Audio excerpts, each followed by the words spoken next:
Columnist বুদ্ধিজীবী professor doctor Sheikh আকরাম আলী আজকের এই অনুষ্ঠানের সম্মানিত প্রধান অতিথি, যিনি বাংলাদেশের রাজনীতিতে ইটসেলফ একজন ইনস্টিটিউশন, সাবেক ডাকসুবিবি, চিরসবুজ জননেতা মাহমুদুর রহমান মান্না, উপস্থিত সুধীবৃন্দ, সাংবাদিক এবং অন্যান্য উপস্থিতি, আসসালামু আলাইকুম। আপনারা সবাই প্রধান অতিথির বক্তব্য শোনার জন্য অধীর আগ্রহে অপেক্ষা করছেন। সে কারণে আমি আমার বক্তব্য সংক্ষেপ করার চেষ্টা করব। শুধু কয়েকটি পয়েন্ট এখানে আলোচনা করব।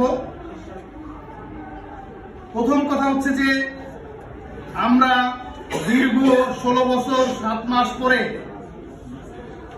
একটি স্বৈর শাসনের অবসান করতে পেরেছি বিপুল পরিমাণ ছাত্র জনতার রক্ত এবং ত্যাগের বিনিময়ে।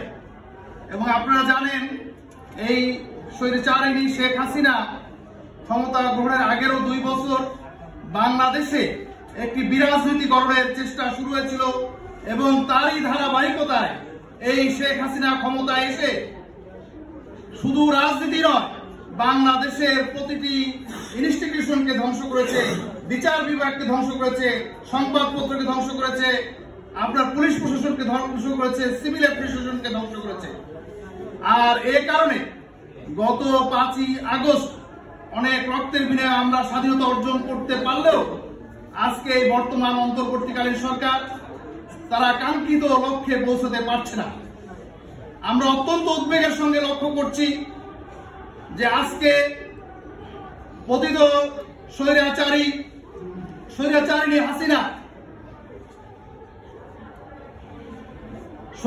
হাসিনা তার দোসরদের মাধ্যমে দেশে হানাহানি, দেশে একটি বিভেদ সৃষ্টি করার অপচেষ্টা চালাচ্ছে। আজকে এই সনাতন ধর্মাবলম্বীদের মাধ্যমে, কখনো রিক্সা শ্রমিকদের মাধ্যমে, কখনো আনসারদের মাধ্যমে, কখনো ছাত্রদের মধ্যে বিভিন্নভাবে তারা ষড়যন্ত্র চালাচ্ছে। এবং এই ফলশ্রুতিতে আপনারা জানেন, গত পরশুদিন আমাদের ভাই অ্যাডভোকেট আলিফের নৃশংস হত্যাকাণ্ড হয়েছে চট্টগ্রামের কোর্ট প্রাঙ্গণে। আমরা পরিষ্কারভাবে বলতে চাই, আজকে পুলিশ প্রশাসন এখনো তারা তাদের নির্দিষ্ট গতিতে ফিরে যেতে পারছে না। এর কারণ হচ্ছে তাদের মধ্যে এখনো পতিত সরকারের প্রেতাত্মারা রয়ে গিয়েছে। আজকের এই সেমিনারের মাধ্যমে আমি মাননীয় প্রধান উপদেষ্টা, স্বরাষ্ট্র উপদেষ্টা সহ মাননীয় আইজিপি মহোদয়ের মাধ্যমে আপনাদের কাছে আবেদন করতে চাই, আপনারা অবিলম্বে পুলিশ প্রশাসনকে সক্রিয় করুন। যারা তাদের দায়িত্ব পালন করতে সক্ষম হচ্ছে না তাদেরকে বিদায় দিয়ে দিন এবং একটি দ্রুত নিয়োগ বিধি চালু করে যারা বিগত পতিত সরকারের আমলে বিভিন্নভাবে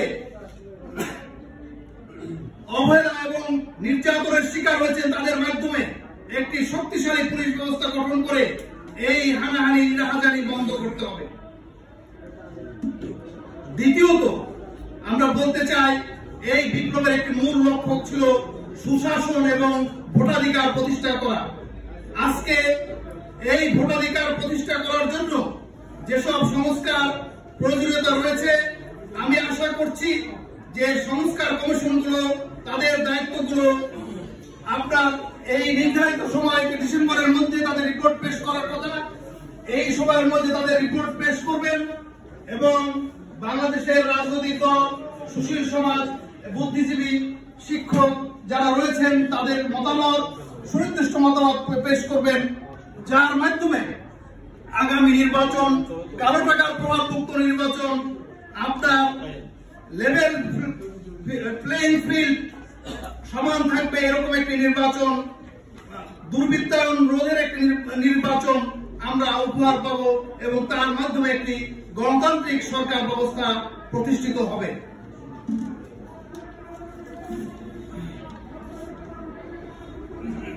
প্রিয় ভাই ও বোনেরা, আজকে এই পতিত আওয়ামী লীগ বিভিন্ন ইস্যুতে আমাদের মধ্যে বিভেদ ছড়ানোর চেষ্টা করছে, কিন্তু বাংলাদেশের গণতন্ত্রকামী জনগণ, গণতন্ত্রকামী রাজনৈতিক দলগুলো আপনারা দেখছেন তারা অত্যন্ত ধৈর্য এবং সংযমের পরিচয় দিয়েছে এবং তাদেরকে নেতাকর্মীদেরকে শান্ত থাকার জন্য অনুরোধ করছে, আইন শৃঙ্খলা পরিস্থিতি নিজেদের হাতে তুলে নেওয়ার জন্য অনুরোধ করেছে।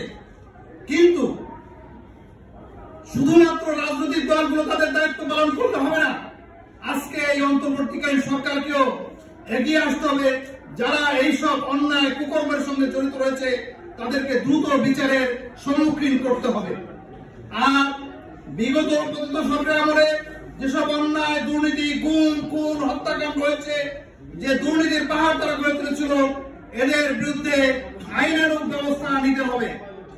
প্রিয় ভাই বোনেরা, আজকে এসকেআরই ফাউন্ডেশনের মাধ্যমে আমি জনাব আকরাম সাহেবকে অনুরোধ করতে চাই, আজকে এই সভার প্রস্তাবনা কেয়ারটেকার সরকারের প্রধান সহ সংশ্লিষ্ট বিভাগে এটা নিয়ে নেগোসিয়েশন করা, যাতে তারা ভবিষ্যতে আপনার এই রাষ্ট্র পরিচালনার ব্যাপারে কার্যকরী পদক্ষেপ গ্রহণ করতে পারে। এই বলে আমার সংক্ষিপ্ত বক্তব্য এখানে শেষ করছি। আসসালামু আলাইকুম।